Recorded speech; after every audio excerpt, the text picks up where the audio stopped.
Good morning student. हमारा आज का टॉपिक होगा अर्थशास्त्र की परिभाषा एवं इसका महत्व। ठीक है, तो पहले समझ लेते हैं अर्थशास्त्र क्या है। साधारण शब्दों की अगर बात करें हम तो अर्थशास्त्र सामाजिक विज्ञान की वह शाखा है जिसके अंतर्गत वस्तुओं, सेवाओं के उत्पादन, वितरण, विनिमय और उपभोग का अध्ययन किया जाता है।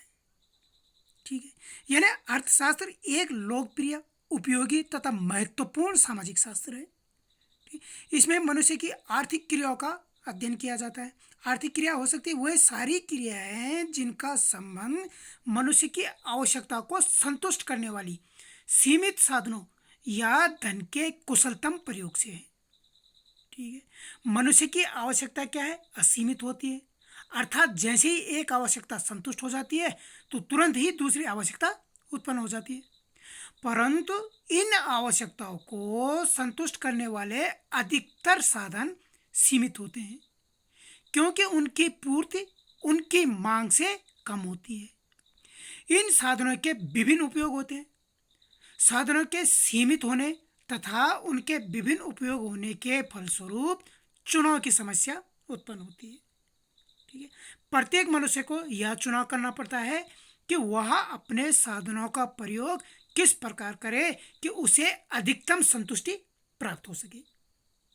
ठीक है, अर्थशास्त्र क्या है? अर्थशास्त्र मनुष्य के उन कार्यों का अध्ययन है जिनका संबंध असीमित आवश्यकताओं को संतुष्ट करने के लिए सीमित साधनों के प्रयोग से है। ठीक है, अर्थशास्त्र शब्द संस्कृत शब्दों अर्थ का मतलब होता है धन और शास्त्र की संधि से बना है जिसका शाब्दिक अर्थ है धन का अध्ययन।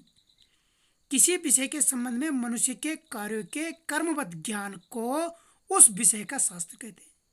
इसलिए अर्थशास्त्र में मनुष्य के अर्थ संबंधी कार्यों का कर्मबद्ध ज्ञान होना आवश्यक है। ठीक है, अर्थशास्त्र का जो प्रयोग है यह समझने के लिए भी किया जाता है कि अर्थव्यवस्था किस तरह से कार्य करती है और समाज में विभिन्न वर्गों का आर्थिक संबंध कैसा है। अर्थशास्त्रीय विवेचन का प्रयोग समाज से संबंधित विभिन्न क्षेत्रों में किया जाता है जैसे अपराध, शिक्षा, परिवार, स्वास्थ्य, कानून, राजनीति, धर्म, सामाजिक संतुलन, अनेक युद्ध इत्यादि बहुत सारी चीजें जिनमें हम इसका प्रयोग करते हैं। ठीक, तो आइए समझते हैं अर्थशास्त्र की परिभाषाओं को। ठीक, अर्थशास्त्र की परिभाषा की अगर बात करें तो अर्थशास्त्र क्या है? एक विज्ञान है जो मानव व्यवहार का अध्ययन, उसकी आवश्यकताओं यानी इच्छाओं एवं उपलब्ध संसाधनों के वैकल्पिक प्रयोग के मध्य संबंध का अध्ययन करता है। ठीक है, अर्थशास्त्र की विषय सामग्री का संकेत इसकी परिभाषा से मिलता है। अर्थशास्त्र सामाजिक विज्ञान की वह शाखा है जिसके अंतर्गत वस्तुओं और सेवाओं के उत्पादन, वितरण, विनिमय और उपभोग का अध्ययन किया जाता है।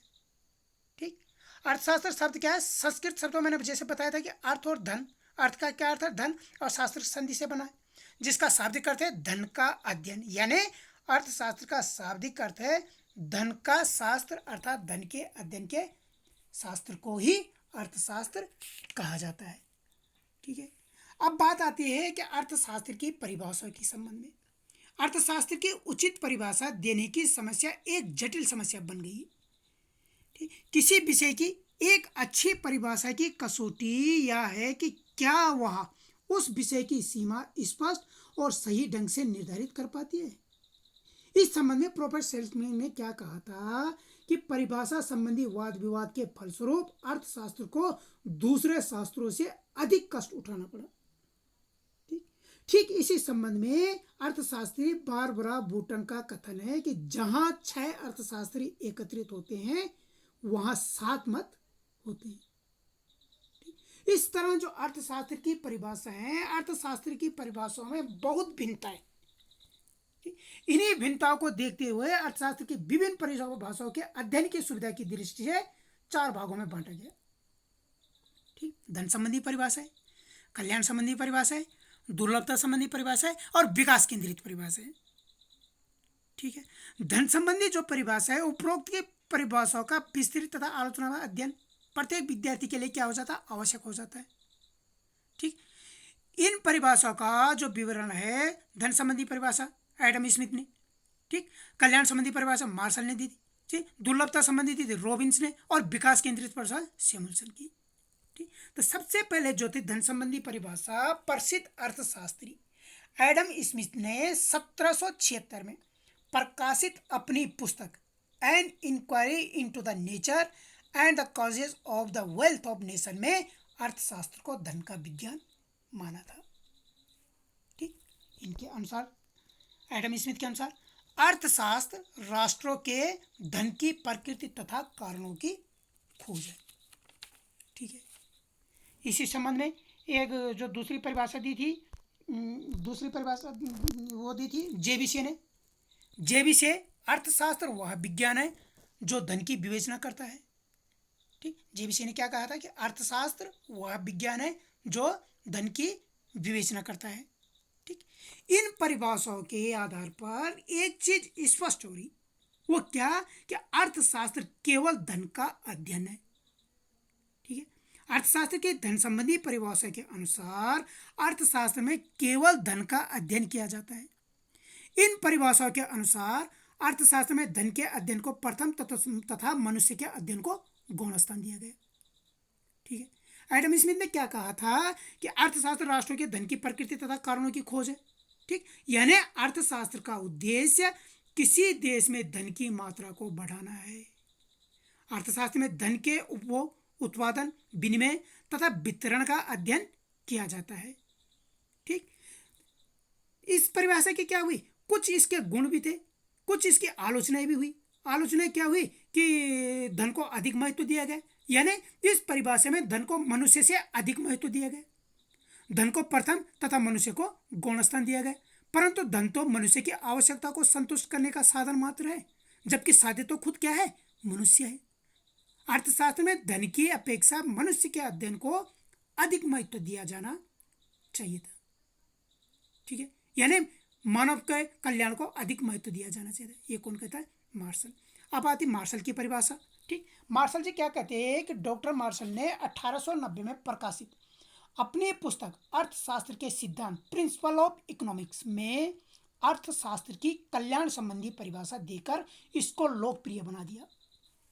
ठीक है, उन्होंने क्या परिभाषा दी थी कि अर्थशास्त्र जीवन के साधारण व्यवसाय के संबंध में मानव जाति का अध्ययन है। ठीक, यह व्यक्तिगत तथा सामाजिक कार्यों के उस भाग का अध्ययन करता है जिसका घनिष्ठ संबंध कल्याण प्रदान करने वाले भौतिक पदार्थों की प्राप्ति तथा उनका उपयोग करने से है। ठीक, प्रोफेसर मार्शल ने क्या दिया, किस चीज पर जोर दिया, मनुष्य के अध्ययन को अधिक महत्व। ठीक, इन परिभाषाओं ने अर्थशास्त्र में धन से अधिक मनुष्य के अध्ययन को महत्व दिया। धन तो मनुष्य की आवश्यकताओं को पूरा करने का एक साधन मात्र है, मनुष्य का महत्व धन से अधिक है। ठीक, यानी अर्थशास्त्र एक ओर तो धन का अध्ययन है तथा दूसरी ओर जो कहीं अधिक महत्वपूर्ण है, मानव के अध्ययन का एक भाग है।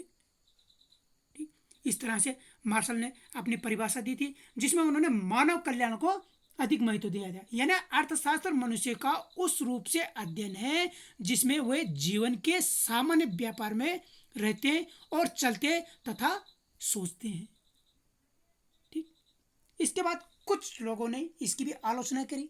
ठीक, कुछ अर्थशास्त्री थे जिन्होंने इसकी आलोचना करी। ठीक, उन्होंने आलोचना क्या करी कि जीवन के साधारण व्यवसाय में से संबंधित आलोचना करी। ठीक, उन्होंने क्या कहा था, डॉक्टर मार्शल द्वारा दी गई परिभाषा में जीवन के साधारण व्यवसाय का अर्थ स्पष्ट है। मार्शल ने साधारण व्यवसाय का अर्थ आर्थिक कार्यों अर्थात आय तथा व्यय संबंधी कार्यों से लिया है, परंतु रॉबिन्स के अनुसार मार्शल ने यह स्पष्ट नहीं किया कि कौन से आर्थिक कार्य साधारण है और कौन से असाधारण। इस तरह से इस परिभाषा की भी आलोचना होने लगी। मार्शल ने यह भी नहीं बताया कि असाधारण कार्यों को अर्थशास्त्र के अध्ययन से बाहर क्यों रखा जाना चाहिए। ठीक है, उदाहरण के लिए जैसे युद्ध, अर्थव्यवस्था, अपूर्ण प्रतियोगिता तथा एकाधिकार की दशाएं जीवन की असाधारण घटनाएं नहीं है, परंतु फिर भी उनका अध्ययन अर्थशास्त्र में आवश्यक रूप से किया जाता है। अतः रॉबिन्स के अनुसार आर्थिक कार्यों का साधारण तथा असाधारण में बांटना उचित नहीं है। ठीक, इस परिभाषा की जब आलोचना हुई तो एक नई परिभाषा निकल के आई, वो क्या थी? दुर्लभता संबंधी परिभाषा। ठीक। ब्रिटेन के प्रसिद्ध अर्थशास्त्री लॉर्ड रॉबिन्स ने 1932 में प्रकाशित अपनी पुस्तक an essay on the nature and significance of economic science में अर्थशास्त्र को दुर्लभता का सिद्धांत माना है। इस संबंध में उनका मत है कि मानवीय आवश्यकताएं असीमित है तथा उनको पूरा करने के साधन सीमित है। ठीक। आइए देखते हैं उनकी क्या परिभाषा है। लॉर्ड रॉबिन्स: अर्थशास्त्र वह विज्ञान है जो विभिन्न उपयोगों वाले दुर्लभ साधनों तथा उद्देश्यों से संबंध रखने वाले मानवीय व्यवहार का अध्ययन करता है। ठीक। इन्होंने क्या करा? यहाँ पर मानवीय व्यवहार के अध्ययन का वर्णन करा, यानी असीमित आवश्यकता है। लॉर्ड रॉबिन्स का उद्देश्य से अभिप्राय आवश्यकताओं से। अर्थशास्त्र में हम मनुष्य की वस्तुओं तथा सेवा से संबंधित आवश्यकताओं का अध्ययन करते हैं। इन्हें आर्थिक आवश्यकता कहा जाता है। इन आर्थिक आवश्यकता का कोई अंत नहीं है। जैसे ही हम एक आवश्यकता संतुष्ट करते हैं, तुरंत दूसरी आवश्यकता क्या हो जाती है? उत्पन्न हो जाती है। ठीक है। तो आवश्यकता का यह चक्र जन्म से लेकर मृत्यु तक अनंत क्या होता रहता है? चलता रहता है। इसलिए कहा जाता है कि मनुष्य की आवश्यकताएं असीमित है, यानी एक आवश्यकता की पूर्ति हुई, दूसरी आवश्यकता शुरू हो गई। इनमें से एक एक करके कुछ आवश्यकताओं को पूरा किया जा सकता है, परंतु सभी आवश्यकता को संतुष्ट करना संभव नहीं है। अर्थशास्त्र का संबंध आर्थिक आवश्यकताओं की संतुष्टि से है, उनकी अच्छाई या बुराई से नहीं है। ठीक है। धीरे धीरे और अर्थशास्त्री आए। ठीक। मॉडर्न आधुनिक अर्थशास्त्री आए। उन्होंने भी क्या करना शुरू करा? इस परिभाषा की कुछ आलोचनाएं करनी शुरू कर दी। ठीक है। उन आलोचना में क्या कहा उन्होंने कि आर्थिक क्रियाओं के सामाजिक पक्ष की अवहेलना की गई। ठीक। रॉबिन्स की परिभाषा अर्थशास्त्र के सामाजिक पक्ष की अवहेलना करती है। रॉबिन्स का यह विचार उचित नहीं है कि समाज से बाहर रहने वाले व्यक्तियों की क्रियाओं का भी अर्थशास्त्र में अध्ययन किया जाना चाहिए। यानी अर्थशास्त्र की आवश्यकता तभी होती है जब आर्थिक समस्याएं सामाजिक महत्व धारण कर लेती है, अर्थात व्यक्तियों के एक समूह की क्रियाएं दूसरे समूह की क्रियाओं को प्रभावित करती है। ठीक। तो अर्थशास्त्र में व्यक्तियों और समूह की क्रियाओं के सामाजिक पहलुओं का क्या है? महत्वपूर्ण स्थान है। ठीक। अर्थशास्त्र को समाज में रहने वाले व्यक्तियों की आर्थिक क्रियाओं का ही अध्ययन करना चाहिए। इस तरह इस परिभाषा की भी आलोचना होने लगी। तब उसके बाद निकल के आती एक परिभाषा, वो है विकास केंद्रित परिभाषा। ठीक। आधुनिक अर्थशास्त्रियों जैसे नोबेल पुरस्कार विजेता अर्थशास्त्री प्रोफेसर सैमुअलसन, बेनम आदि के अनुसार अर्थशास्त्र में दुर्लभ साधनों की प्रकृति तथा उनके उचित प्रयोग दोनों ही समस्याओं का अध्ययन किया जाता है। अतएव अर्थशास्त्र का संबंध चुनाव तथा आर्थिक विकास दोनों से है। आइए देखते हैं उनकी परिभाषा। प्रोफेसर सैमुअलसन के अनुसार अर्थशास्त्र इस बात का अध्ययन करता है कि व्यक्ति तथा समाज किस प्रकार मुद्रा के माध्यम से अथवा इसके बिना विभिन्न वस्तुओं के उत्पादन के लिए वैकल्पिक उपयोगों वाले दुर्लभ साधनों का प्रयोग करते हैं और इन पदार्थों को वर्तमान तथा भविष्य के उपभोग के लिए समाज के विभिन्न लोगों तथा वर्गों के बीच बांटते हैं। ठीक है। यह साधनों के बंटवारे में किए जाने वाले सुधारों के लाभों व लागतों का विश्लेषण करता है।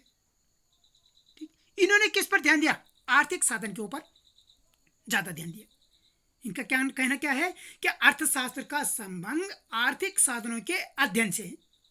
आर्थिक साधन वे मानवीय, प्राकृतिक तथा भौतिक साधन हैं जो मनुष्य की आवश्यकताओं की पूर्ति करते हैं। ठीक है। सीमित होते हैं तथा जिनके क्या है? वैकल्पिक उपयोग होते हैं। ये साधन क्या है? ये साधन सीमित होते हैं और इनके वैकल्पिक उपयोग भी होते हैं। इन साधनों को प्राप्त करने के लिए कुछ त्याग करना पड़ता है अथवा कीमत देनी पड़ती है। ठीक है।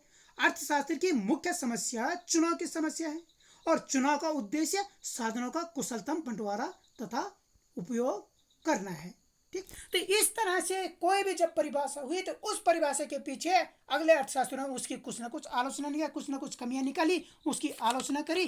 फिर क्या हुआ कि ये एक ऐसी जटिल समस्या बन गई कि जो अर्थशास्त्र की एक निश्चित परिभाषा दे पाने में सक्षम नहीं हो सकी। तो ये क्या है कि अर्थशास्त्र की कौन सी परिभाषा सबसे अच्छी, इस संबंध में विचार करना बड़ा वो हो जाता, बड़ा मुश्किल हो जाता है। ठीक। अर्थशास्त्र की कोई एक संक्षिप्त परिभाषा अपर्याप्त रहेगी। यह जीवन के सामान्य व्यवसाय में रत मानव का अध्ययन है। ठीक है। यह परिभाषा निश्चित ही बड़ी व्यापक है। इसे भौतिक संपत्ति का अध्ययन कहे तो यह परिभाषा बड़ी संकीर्ण होगी। ठीक। तो इस तरह से जो है अब वास्तविक यह है कि आधुनिक अर्थशास्त्रियों ने अर्थशास्त्र की उपयुक्त और पर्याप्त परिभाषा के संबंध में वाद विवाद करना बंद कर दिया। ठीक। तो इस तरह से अर्थशास्त्र की जो है कोई एक निश्चित परिभाषा निकलकर सामने नहीं आई। इन अर्थशास्त्रियों का मत है कि अर्थशास्त्र के संबंध में पूर्ण जानकारी अर्थशास्त्र के क्षेत्र और महत्व से ही प्राप्त हो जाती है। ठीक। अब जानते हैं अर्थशास्त्र के महत्व के बारे में। ठीक। अर्थशास्त्र के क्या महत्व है। ठीक। तो अर्थशास्त्र का महत्व है, पहले इसके व्यवहारिक महत्व के समझ लेते हैं। व्यवहारिक महत्व। ठीक। व्यवहारिक महत्व में है उत्पादकों को लाभ। ठीक है। इसका जो व्यवहारिक महत्व है और सैद्धांतिक महत्व है। उपभोक्ता को लाभ, उत्पादकों को लाभ, उपभोक्ता को लाभ। ठीक। पहले उत्पादकों को लाभ समझते हैं। अर्थशास्त्र के अध्ययन से उत्पादकों को बहुत अधिक लाभ होता है।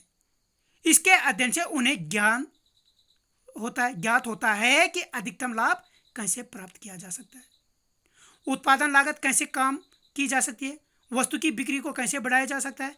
अर्थशास्त्र के अध्ययन से ही एक उत्पादक को इस बात का व्यवहारिक ज्ञान प्राप्त होता है कि उत्पादन ऊंचे पैमाने पर या छोटे पैमाने पर किया जाना चाहिए, उत्पादन किस सीमा तक किया जाना चाहिए तथा बाजार की अलग अलग अवस्थाओं में कीमत कैसे निर्धारित होती है। ये सारी की सारी जानकारी एक उत्पादक को कहां से पता चलती है, अर्थशास्त्र के अध्ययन से। ठीक। उपभोक्ता को लाभ, उपभोक्ता को कैसे लाभ, प्रत्येक उपभोक्ता अपनी सीमित आय को इस प्रकार खर्च करना चाहता है कि उसे अधिकतम संतुष्टि प्राप्त हो। अर्थशास्त्र के अध्ययन से उपभोक्ता को ऐसे नियमों का ज्ञान होगा जिसका पालन करके वह अधिकतम संतुष्टि प्राप्त कर सकते हैं। उदाहरण के लिए सपोज सम सीमांत उपयोगिता का नियम है। ठीक। वो नियम क्या है, यह नियम बताता है कि अधिकतम संतुष्टि प्राप्त करने के लिए प्रत्येक उपभोक्ता को अलग अलग वस्तुओं की उतनी मात्रा खरीदनी चाहिए जिनसे मिलने वाली सीमांत उपयोगिता एक दूसरे के बराबर हो। ठीक है। तो ये क्या था, उत्पादकों का भी इसका क्या होता है, लाभ। श्रमिकों को लाभ, श्रमिकों को क्या लाभ होता है कि श्रमिकों को अर्थशास्त्र के अध्ययन से कई लाभ होते हैं। उन्हें पता चलता है कि मजदूरी कैसे निर्धारित होती है तथा उसमें वृद्धि करने के लिए कौन से उपाय अपनाए जाने चाहिए। अर्थशास्त्र के अध्ययन से उन्हें कार्य क्षमता को बढ़ाने के बारे में ज्ञान प्राप्त होता है। उन्हें अच्छे मजदूर संघों के महत्व के बारे में पता चलता है। ठीक है। यानी अर्थशास्त्र के अध्ययन से ही श्रमिकों को अपने कल्याण में वृद्धि करने वाली कई बातों का पता चलता है, जैसे फैक्ट्री कानून, सामाजिक बीमा, प्रोविडेंट फंड, बहुत सारी चीजें, बीमा आदि।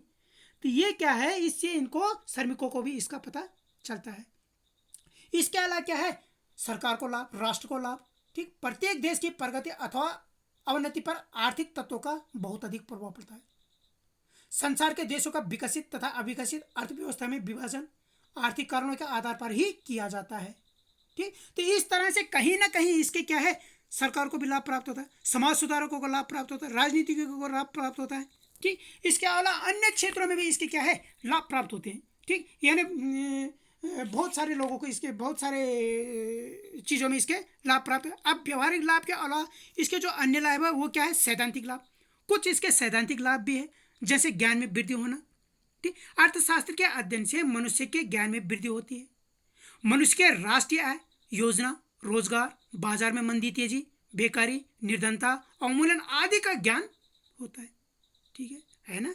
अर्थशास्त्र के नियम समस्याओं को समझने में क्या है, बहुत लाभदायक सिद्ध होते हैं। अर्थशास्त्र के अध्ययन से क्या है, उपभोग, उत्पादन, विनिमय, वितरण, बचत इत्यादि की जानकारी प्राप्त की जा सकती है। किसी भी देश की आर्थिक प्रणाली और अर्थव्यवस्था का ज्ञान प्राप्त होता है। देश के प्राकृतिक साधन जैसे वन हो गए, खनिज हो गए, हमारे जल संसाधन हो गए, भूमि हो गया, हमारा बहुत सारी चीजें हैं। इन सब का ज्ञान कहाँ से होता है, अर्थशास्त्र के अध्ययन से। सरकार की आर्थिक नीतियाँ, कौन सी नीतियाँ क्या चल रही है, ठीक, बेरोजगारों के लिए क्या नीतियाँ चल रही है, रोजगार के लिए क्या नीतियाँ चल रही है, ठीक, गरीबी के लिए क्या नीतियाँ चल रही है, ग्रामीणों के लिए क्या नीतियाँ चल रही है, ठीक। तो ये बहुत सारी चीजें हैं जो हमें अर्थशास्त्र से पता चलती है, ठीक। इसके अलावा क्या है कि तर्क शक्ति में वृद्धि होती है। अर्थशास्त्र के अध्ययन से तर्क शक्ति का विकास होता है। तर्क शक्ति वह शक्ति है जिसके द्वारा हम किसी घटना के संबंध में सही विचार कर सकते हैं। तर्क वह क्रिया है जिसके द्वारा दिए हुए तथ्यों के आधार पर निष्कर्ष निकाले जाते हैं, ठीक। उदाहरण के लिए मान लीजिए इस वर्ष भारत की जनसंख्या में 2.5% की वृद्धि हुई तथा राष्ट्रीय आय में 5.5% की वृद्धि हुई। इन तथ्यों के आधार पर यह निष्कर्ष निकाला जा सकता है कि इस वर्ष में भारत की प्रति व्यक्ति आय 5.5 माइनस 2.5 बराबर 3% की वृद्धि हुई, यानी तर्क करें, ठीक। इसके अलावा विधि ज्ञान में भी ये सहायक है। अन्य शास्त्रों से संबंध, विश्लेषण की शक्ति का विकास, ठीक। अन्य शास्त्रों से संबंध, अर्थशास्त्र ज्ञान की एक शाखा है। यह एक सामाजिक विज्ञान है। इसका अन्य विज्ञान जैसे राजनीतिक शास्त्र, नीति शास्त्र, समाजशास्त्र, गणित शास्त्र आदि से क्या है, घनिष्ठ संबंध है, ठीक है। अतएव अर्थशास्त्र के अध्ययन से ज्ञात होता है कि आर्थिक क्रियाओं तथा सामाजिक, राजनीतिक, धार्मिक आदि क्रियाओं में परस्पर संबंध है। ये क्रियाएं एक दूसरे पर किस प्रकार निर्भर रहती है, इन सारी चीजों का हमें क्या होता है, ज्ञान होता है, ठीक है। तो ये अर्थशास्त्र के क्या थे, महत्व, यानी अर्थशास्त्र का कुछ अध्ययन एक व्यवहारिक आवश्यकता तथा नैतिक उत्तरदायित्व है, ठीक। संक्षेप में अर्थशास्त्र का अध्ययन हमें अच्छा नागरिक, कुशल उपभोक्ता, प्रगतिशील उत्पादक तथा उत्तम प्रबंध बनने में सहायता देता है।